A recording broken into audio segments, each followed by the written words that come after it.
Hi, my name is Jonathan David Shepard. I wrote a chapbook called Omneurus, and in this video I would like to discuss the fifth poem, When I Went Above the Clouds. And I'd like to start by reading it, and then we can dive into the notes afterwards.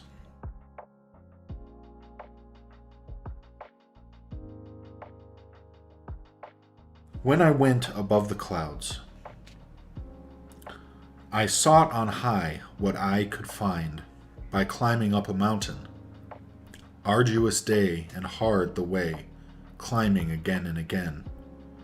After I bled from tread and tread, I collapsed a heavy heap. After I wept and slept and dreamt, a stranger found me asleep. Saying nothing, starting to sing, wordless with melody.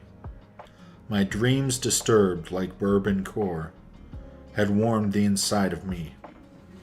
Then slowly stirred, I heard this bird, when shock at what I could see.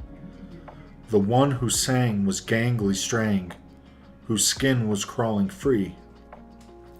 Upon his flesh and all of him, the thing was made of words, and ever-changing, rearranging, so many nouns and verbs. The sight to see stole words from me, until I thought that it was he who I had climbed to meet. After pause and intervals to process all his form, I spoke at first my question true I'd had since I was born. Man of words, he turned to me, is Jesus true or fake?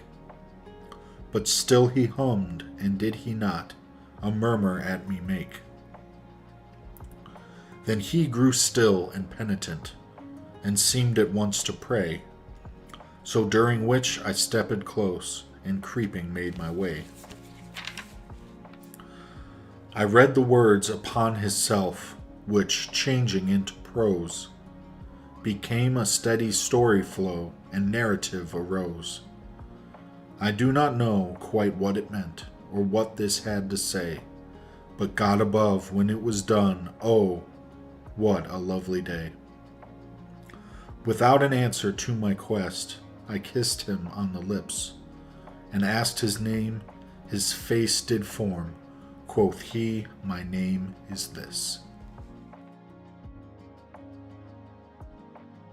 So that's the poem.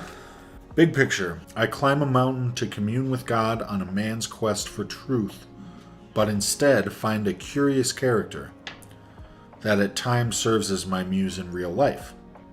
The idea of a scene where you're on top of a mountain and this being is with you, and it's like the place where heaven and earth overlap.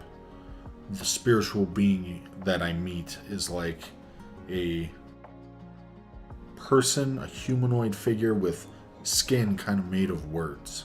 I just wanted to point out, starting out, I sought on high what I could find. I'm doing every other syllable is rhyming. So, for example, I sought on high what I could find. After I bled from tread and tread. After I wept and slept and dreamt. My dreams disturbed like bourbon core. That's more of a visual rhyme. It's almost a rhyme. It does fit, but it's more of a visual rhyme because it uses U and O. So I just wanted to point that out. That kind of breaks and kind of turns into more, I guess you'd say, a simple A-B, and it kind of drops the repetitive driving triplet rhymes. I don't even know what you'd call that. So the being is made of ink and words, a bizarre humanoid creature that talks by forming his skin into words or simply vibrating a melody without talking. Just in case it wasn't clear, I capitalized the word this at the end. Quoth he, my name is this. So his name is actually this. So this induces heightened awareness. It's like you're very present in the moment. My name is this. This is also a word commonly used in some programming languages. If you have, I guess you'd say, a object that has attributes and you want to refer like self-referentially to that object, you'd use this dot and then it would subdirect to whichever variable you were trying to express or give meaning to. Quoth he is a reference to Edgar Allan Poe again, the Raven. Quoth he, quoth the Raven nevermore, I want to say. So quoth he, my name is this. So I just kind of tossed that in there because it seemed to fit, filled that syllable pretty nicely. So, and asked his name, his face did form. Quoth he, my name is this. So you just kind of, I'm on top of a mountain. Like there's just beauty and glory all around me, and I'm just very content and happy in this moment. As strange as this creature is that's with me, it serves as a muse and as a divine being.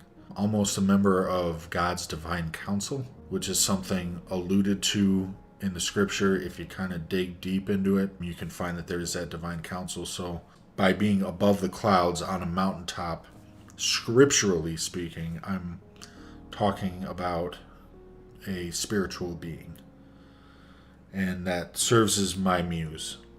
And a muse is one of the 9 sister goddesses that served in the Greek pantheon as inspiration for the arts and sciences. But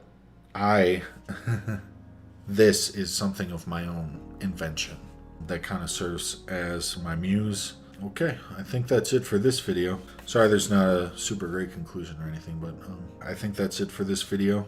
Thank you for tuning in, and I'll see you on the next one.